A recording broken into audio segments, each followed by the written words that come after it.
protest from Washington, D.C. to right here at home. People on both sides speaking up after the Supreme Court overturns Roe v. Wade.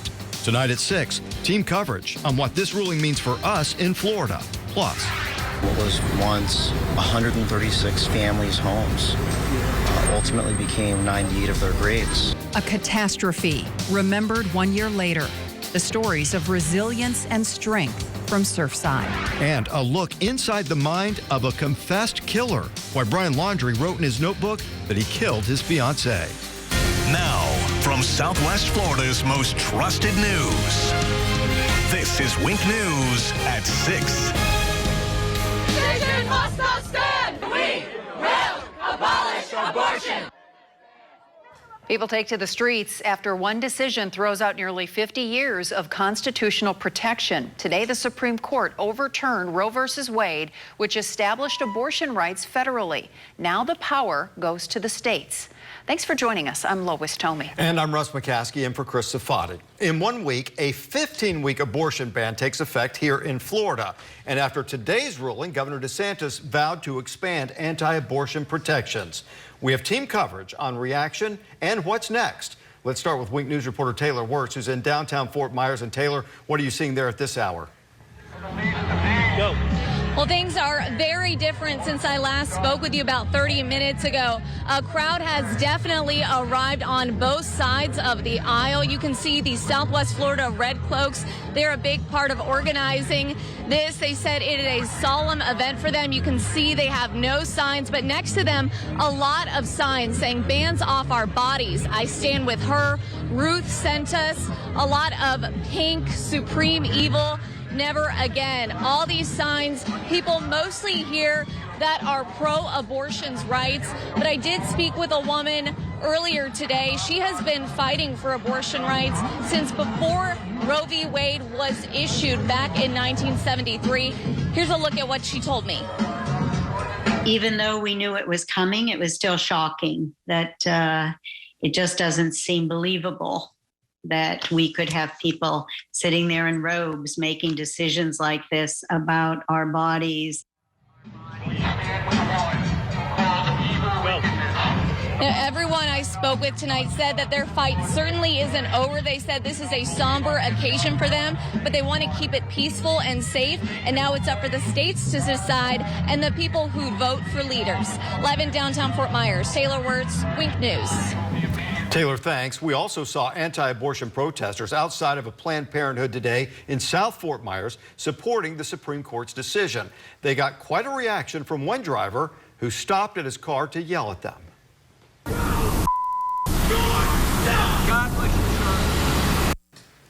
The anti-abortion advocates say that they're going to keep protesting because abortion still will be legal in Florida, even though the rules get tougher starting next week. In Florida, the latest statistics available from the CDC say that 24% of pregnancies in Florida end in an abortion. The state's Agency for Healthcare Administration says there have been more than 33,000 abortions in Florida this year.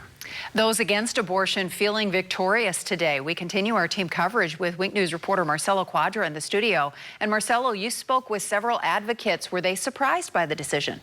Well, Lois, no, they had a good feeling today would come when someone at the Supreme Court leaked a draft decision that said the court would overturn Roe versus Wade. But still, you never know until that ruling is official, and now it is. Don't tell anti-abortion advocates prayers aren't answered. The Supreme Court's decision to throw out Roe versus Wade is their proof of that. Well, it's my life's work. It's my dedication to save babies. With the High Court's decision to eliminate the right to an abortion, Dr. Karen Liebert believes countless unborn baby lives will be saved, a feeling echoed by the Catholic Diocese of Venice. In a statement, Bishop Frank DeWayne said in part, "In God's eyes, all human life is sacred, from conception to natural death. This is the teaching of the Catholic Church." This ruling now undoes the grave injustice of 1973 when Roe v. Wade decided that an entire class of human beings, the preborn, were outside the protection of the law, end quote. The founder of the Law of Life Summit, an annual conference held each year on the eve of the March for Life in Washington, D.C., told me now's not the time to stop praying. The states can still, and many will still, allow abortion. But ultimately, if we want to win this war, we have to win hearts and minds and have to help people realize that abortion should be unthinkable. There's other alternatives. BC Cloutier with Action for Life said the Supreme Court's decision isn't about winners and losers. I think that we need to come together and determine what is acceptable to both sides. And I'm sure that's possible. And after years of decline, the rate of abortion started to spike again 5 years ago. So, for example, in Florida and back in 2020, there were 74,000 abortions. Now, last year, that number climbed to 79,000. Now, that number is certain to fall with today's decision. Marcelo, thanks. Again, let's take another look at downtown Fort Myers. People on both sides of the issue are out there now, especially as it's cooled off and people have gotten off of work. They're starting to gather there now. Again, that's downtown Fort Myers. We put all of our coverage on this historic decision on the Wink News app. We're going to continue to bring you the latest on how this will affect you here in Florida. Breaking news at 6, a confessed killer wrote he killed his fiancée out of mercy while they were on a cross-country road trip. Yeah, we've just received photos of Brian Laundrie's notebook from his family attorney. It was found near his body in the Myakkahatchee Creek Environmental Park in Northport after he killed himself. Yeah, and in the notebook, he said the temperature had dropped to freezing in Wyoming, where he was traveling with Gabby Petito. He said, quote, "It got too dark to see, too cold. I hear a splash and a scream." Later, he wrote that she was freezing, shaking violently while carrying her. She continuously made sounds of pain. Then he writes, "I ended her life. I thought it was merciful, that it is what she wanted. But I see now all the mistakes I made." He ended the letter with, quote, "I have killed myself by this creek in the hopes that animals may tear me apart and may make some of her family happy." And he says, by the way, "Pick up all of my things." Gabby hated people who let her. Now, the Petito family is suing the Laundries, claiming they knew their son killed Gabby and remained silent. And a judge heard that case on Wednesday. Is expected to rule in a few weeks. We'll let you know what happens. Weather like this hour by hour, and have your forecasts all coming up.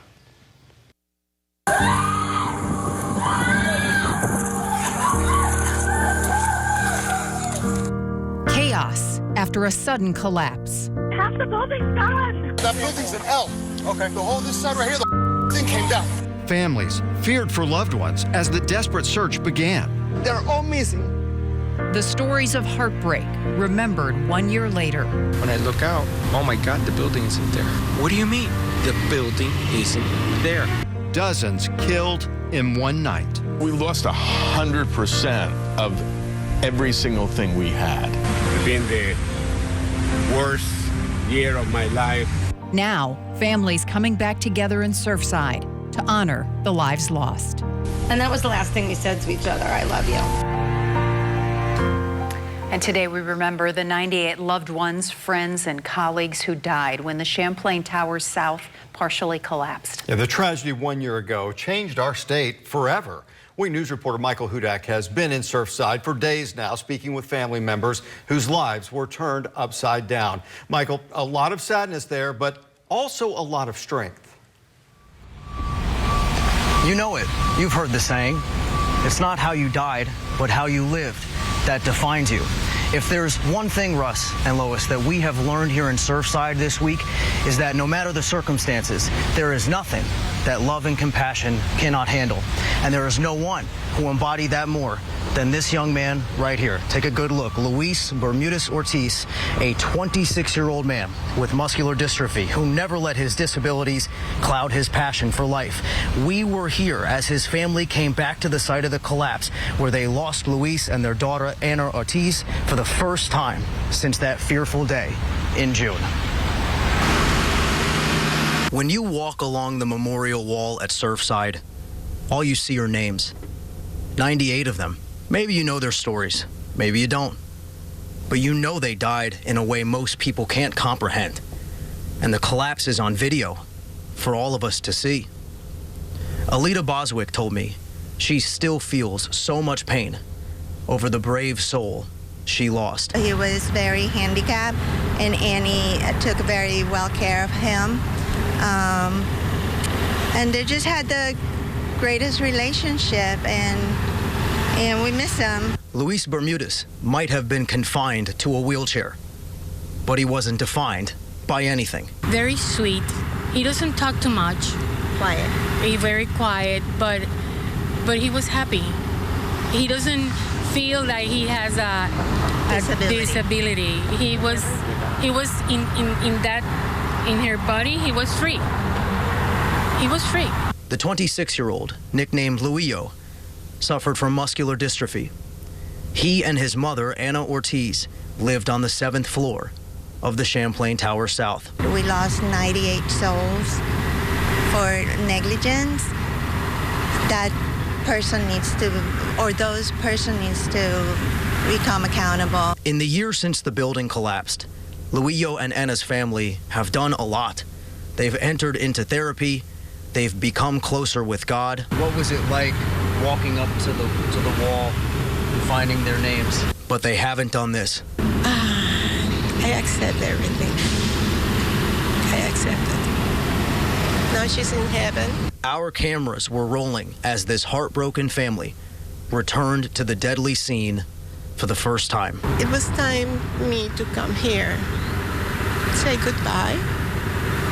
And right now I have peace. Since Josefina cannot hug her only daughter and her grandson anymore, this will have to do. Knowing that he's at peace, she can be at peace, too. One thing that has helped Josefina find peace after such a tragedy is knowing that even in her grandson's death, he still left an incredible impact, and that wheelchair never stopped him from touching the world. In Surfside, Michael Hudak, Wink News. All right, thank you, Michael. We sure hope and pray that they will be able to forget that pain one day.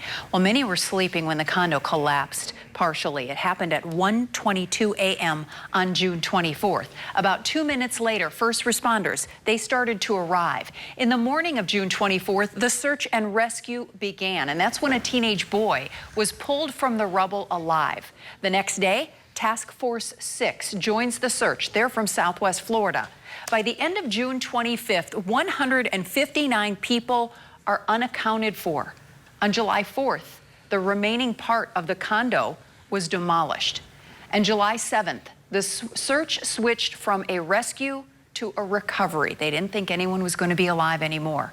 97 victims were recovered by July 15th. And 8 days later, first responders went home.